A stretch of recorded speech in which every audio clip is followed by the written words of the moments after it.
I forgot to mention that in 2017, we received a grant from the provincial government and we did research on the valley. And the most important thing on that research is that we prepared a 163-page toolkit, and that's available on your Transition Bay Housing website. So if you would like to look at that toolkit and you have questions about it, it's very accessible there. Well, thank you so much. And I've read that, and it is extraordinary. Kelly, you have a question? Yeah, thanks. Great, great discussion or panel, I suppose. One of my, you know, personality traits is just not always blue sky thinking. And I'm just wondering about overcoming some challenges, home sharing comes with that. I imagine youth perspectives as well. Have there's, you know, how can we, what can we rely on for support, and what are some of the fail safes to think about for maybe some of our audience members who may want to take this on for the first time. Sure. I'm just going to steal that real quick first. Something I didn't mention is that, and it's come up a couple times today, is that we actually do third-party mediation for any conflicts between our hosts and our renters. Whenever a conflict arises, we always try our best for our customer support team to try to resolve the issue. If there's some kind of irreconcilable difference, then we get third-party mediation involved, and they try to come to a copacetic, decision together. We don't ever want to terminate any kind of rental. We always want people to be matched. That's why the matching is so important. It keeps coming up. We do that because it's something that we know that it is important, that people are not just, it's not as simple as I need a place to go, I have a room to stay in. It's not that simple. We have to find the right puzzle piece for each other and match them up. And when those conflicts do arise, we do have to have third-party mediation, and usually it results in people, I will clean up after myself. I will close the door behind me. I won't crank the heat in your house. I won't open my window in January. Those things. So we do that, and it's definitely very useful. Anybody else? I don't know. When conflicts arise. Yeah. Okay, and I know that I've heard reports that on apps, especially seniors who are not very used to or just don't like the technology, and others too just don't want to give out personal information on the app. So that's another one of the things that we've said. I think the app is not a freestanding device. It has to have the context of community support.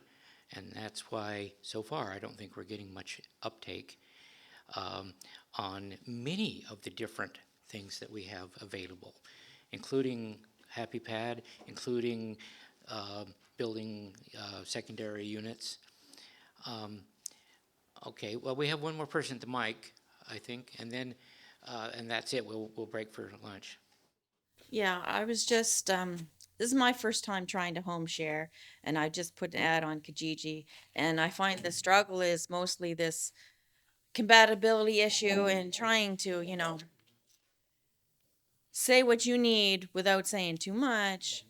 And how do you deal with trying to find that right person and, be respectful of what they need as well? And how do you work out these, the security of giving them contracts? Or because you're not a landlord, right? I don't deal with contracts, but on the other hand, I need them to, be comfortable in the house in order to do that. Have you had contracts with your renters? I have had contracts, but mostly I'm afraid I do things pretty loosey-goosey. I have a lot of trust in my own judgment. I perhaps too much, but when people do come and they view the room and I find out what kind of job or where they're going to school, I kind of make some assumptions about their lifestyle and their commitments and their seriousness and their interaction with the pets and their politeness about taking their shoes off when they come in the house, and I'm judging them just as they are probably judging me the whole time. And the nice thing about having done this for so many years, quite a few people know me and refer people to me, so that they've already been screened by my friends and family by the time that they come to me, and that works out. But I know in Grand Prairie, when we had the hired staff, that was very useful. For example, there was a situation where a home seeker was playing music late at night and disturbing the homeowner who wanted to go a quiet evening. And they simply, earphones. Play your music, just use your earphones, no problem, just very easily resolved by our facilitator. So I really think that having a facilitator is a really hands-on kind of personally, very helpful to you if you can arrange it. But right now, it's very difficult to do that. And trust your instincts. I mean, what kind of a lifestyle do you suspect this person has? Does that lifestyle match what you're looking for? And if it doesn't, then, you have a month to try it out. And if it doesn't work, I'm sorry, but this doesn't seem to be working, and I wish you luck. Yeah, there's a lot of people that are, I don't know, very stressed and they want it, an answer right away. I'm like, no, I can't do that. Gonna meet you, gonna talk, Yeah, Just- absolutely. Yeah. And it's, this push pull of, Yes, yes. trying to find the right. And I usually ask some questions about, do you have family in the area, and where, of course, where do you work, or where do you go to school, or that type of thing. So you get you get a picture of the person. Thank you.